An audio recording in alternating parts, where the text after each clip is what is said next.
Macmillan Audio presents The Nearest Exit by Olen Steinhauer. Read for you by David Pittu.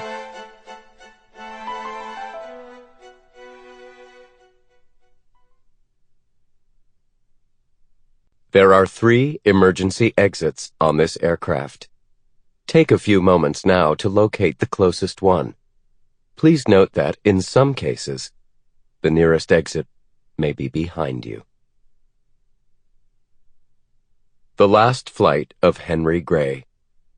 Monday, August 6th to Tuesday, December 11th, 2007. Chapter 1. When DJ Jazzy G hit the intro to Just Like Heaven, that Cure anthem of his youth, Henry Gray achieved a moment of complete expat euphoria. Was this his first? He'd felt shades of it other times during his decade in Hungary, but only at that moment, a little after 2 a.m, dancing at the Cha-Cha-Cha's outdoor club on Margate Island, feeling Zsuzsa's lips stroke his sweat-damp earlobe. Only then did he feel the full brunt and stupid luck of his beautiful life overseas. 80s night at the Cha-Cha-Cha.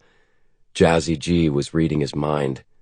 Zsuzsa was consuming his tongue. Despite the frustrations and disappointments of life in this capital of Central Europe, in Zsuzsana Pop's arms he felt a momentary love for the city and the Kurts, the beer gardens that Hungarians opened up once they'd survived their long, dark winters. Here they shed their clothes and drank and danced and worked through the stages of foreplay and made even an outsider like Henry feel as if he could belong. Still, not even all this sensual good fortune was enough to bestow upon Henry Gray such intense joy. It was the story, the one he'd received via the unpredictable Hungarian postal service 12 hours before. The biggest story of his young, professional life.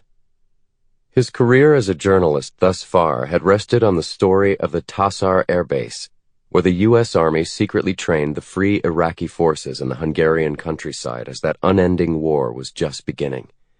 That had been 4 years ago, and in the meantime Henry Gray's career had floundered. He'd missed the boat on the CIA's secret interrogation centers in Romania and Slovakia. He'd wasted 6 months on the ethnic unrest along the Serbian-Hungarian border, which he couldn't give away to U.S. papers. Then last year, when the Washington Post was exposing the CIA's use of Taliban prisoners to harvest Afghan opium that it sold to Europe, during that time, Henry Gray had been mired in another of his black periods, where he'd wake up stinking of vodka and unicum, with a week missing from his memory. Now, though, the Hungarian Post had brought him salvation, something that no newspaper could ignore.